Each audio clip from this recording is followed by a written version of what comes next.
بصراحة كده مش هضحك عليك من أول الفيديو. أنا عن نفسي كنت بعتقد إن صور السيلفي حاجة جديدة يعني طالعة في الألفينات، لكن استغربت جدا لما عرفت إن الموضوع ده قديم. باختصار، أول صورة سيلفي في التاريخ كله اتاخدت في 21 يونيو سنة 1926. زوجين من بريطانيا كانوا بيحبوا بعض جدا. المهم واقفين في الشارع وعايزين يتصوروا، لكن للأسف ما كانش في حد معدي وقتها.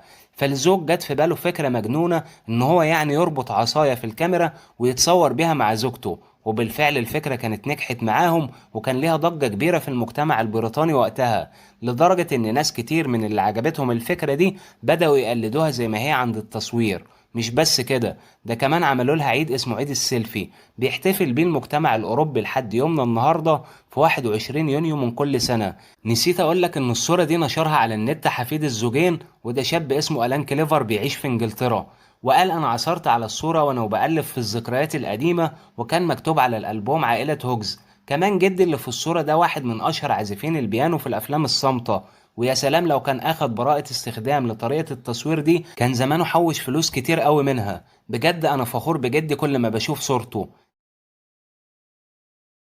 الشخص اللي في الصورة قدامك ده اسمه جينارو من انجلترا. كل وظيفته في الحياة انه يدوق القهوة اللي بتنتجها الشركة اللي هو بيشتغل فيها، وفي مقابل الكلام ده بياخد 10 مليون يورو في السنة، وده مرتبه. وبناء على تقييمه لطعم القهوة بتقدر الشركة تعدل المنتج أو تلغيه. المهم في النهاية إن الشركة ما تقدرش تستغنى عنه أبدا، وده طبعا لأنه بيحقق لها أرباح كتير جدا كل سنة. فمن الآخر مرتبه دوت ولا حاجة بالنسبة للشركة. أما الشخص ده فاسمه جون، وبيشتغل برضه نفس المهنة بس في تذوق الآيس كريم، وكل واحد منهم مأمن على لسانه في شركة التأمين، ومرتبه 2 مليون دولار في السنة. الشركة بتقول انه افضل متذوق عندها في المكان، ومن غيره الشخص دوت كانت الشركة هتخسر كتير جدا. كمان الشركة بتخاف من منافسيها، ربما حد يديله مرتب اعلى ويروح عندهم.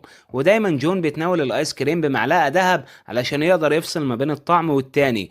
ومش عايزك تفتكر ان الوظيفة دي سهلة، لانهم بيدوقوا انواع كتير جدا كل يوم ورا بعض. قول لي رأيك في التعليقات، وما تنساش اللايك ودعم القناة علشان اقدر استمر معاكم الفترة اللي جاية. سلام.